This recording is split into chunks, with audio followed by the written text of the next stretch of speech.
I'm trying to cook more.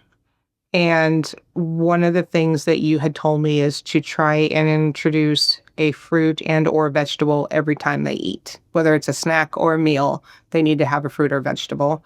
Um, and she's doing pretty good with it, and I'm doing the best I can. I'm certainly not perfect at it, but my son is a little unhappy because his favorite food is pizza, and he doesn't want to eat the home cooked chicken meal that I've made, so he will just choose to not eat.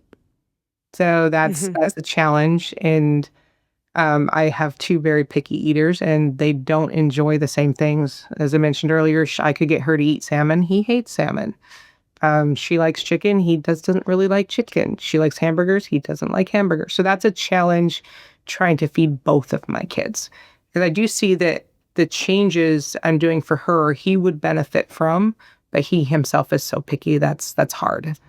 Um, so I think that's probably our biggest issue right now is how to feed everybody healthy meals that they all enjoy without me having to make four different meals.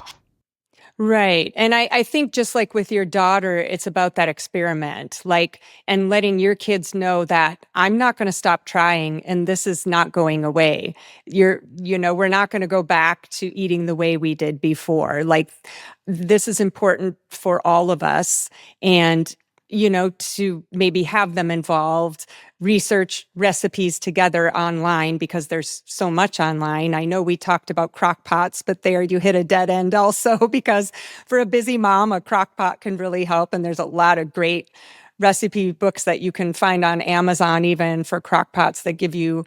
hundreds of ideas that are gluten-free and taste good. But yeah, it's really about, finding those ways because like all taste buds, we need to gradually expose them to other things that they're not used to. And over time, if we do it repeatedly, we can definitely make, small bits of progress, right?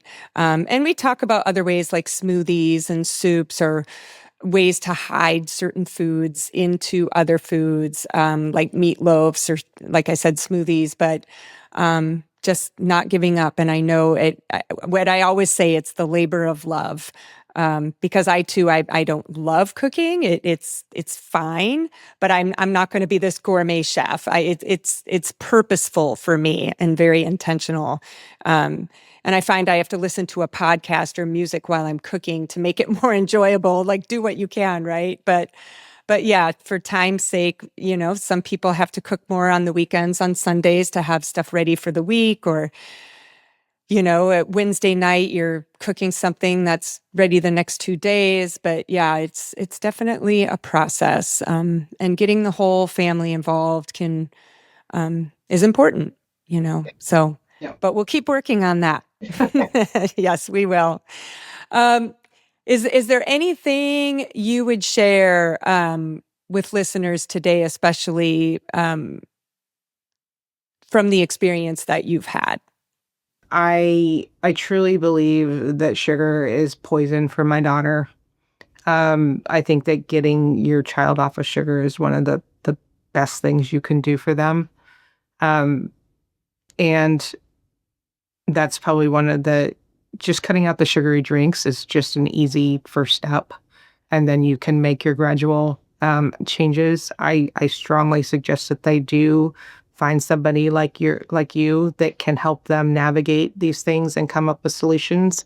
I was completely overwhelmed dealing with her constant rage episodes. I couldn't even think anymore, and I needed to hire you to help me think, to help me tell me exactly what I need to do.